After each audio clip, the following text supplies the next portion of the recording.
samii de baay'een gabbar gurbaan kun irratee dhaqeeti mana namaatti gale mana baasaatii ba'ee mana namaatti gale gaafa dhaqee achitti galu waan qabu hundumaa warra gaallamoota wajjin nyaatee dhugee zanaa jedhee fite akkuma qabeenyi isaa harkaa dhumuun biyya sana keessatti beela guddaatu bu'e beelli guddaan gaafa biyya sana keessatti bu'u warri biyya sana hundumtuu agabuudhaan dhuman mana baasaa keessaa quufee nyaachuu itti tolee buluu dhiiseeti tiksituu booyyee namaa ta'e abbaan mana itti galee sun booyyeetti qaxare miindeesse booyyee kana eegee jiraadhu mana baasaatii nyaanninnum bookinnum coobinnum yoo barbaade nyaata ergamee fi mucaan erga kaayyoonsaa wanni qabu harkaa burjaajee booda amma waan nyaatu dhabe qola booyyee nyaattu gajjalee booyyee wajjin nyaata guyyaa tokko garuu waa'ee abbaa isaatii yaadi deebi'eef ani abbaa koo kanaaf deebi'ee mucaa ta'uu hin danda'u baay'een gaddisiisa ani yoo mucaa isaa ta'ee deebi'uu baadhe garbatee dhaqee hojjedhaaf sanyiin mana abbaa kootiin jiru bakkeen kun dhalli kun na miidheera manuma abbaa koo naa wayi jedhee yaada naanneffata gaafa qalbiin isaa naanna'u booyyee achumatti dhiise dhagaa yeroo ummata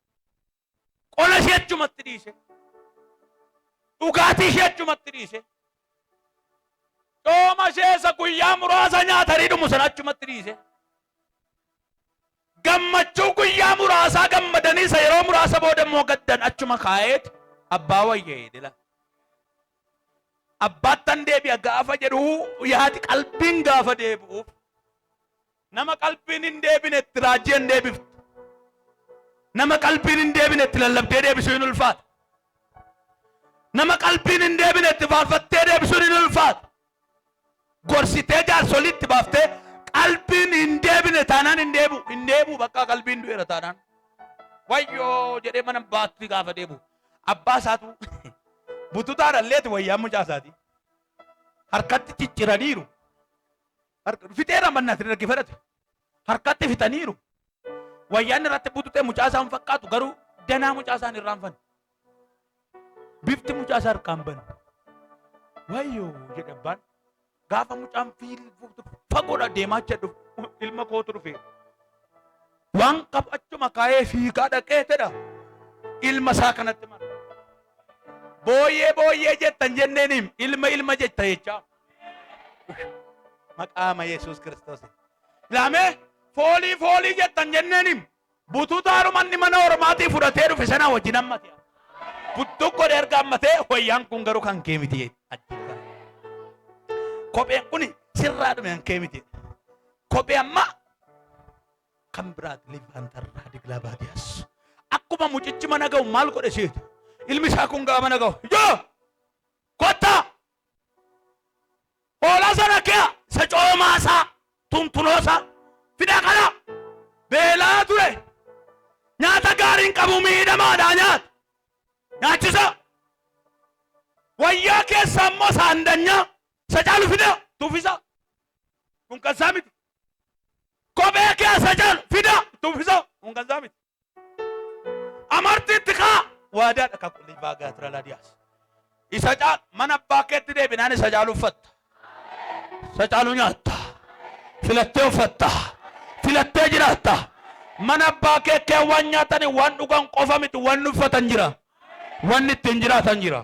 mana abbaa koo keessa jedhame kan nyaatan baay'eedha kan uffatanis baay'eedha deebi'een galeedha isa deebi'ee galeef galgalli jireedha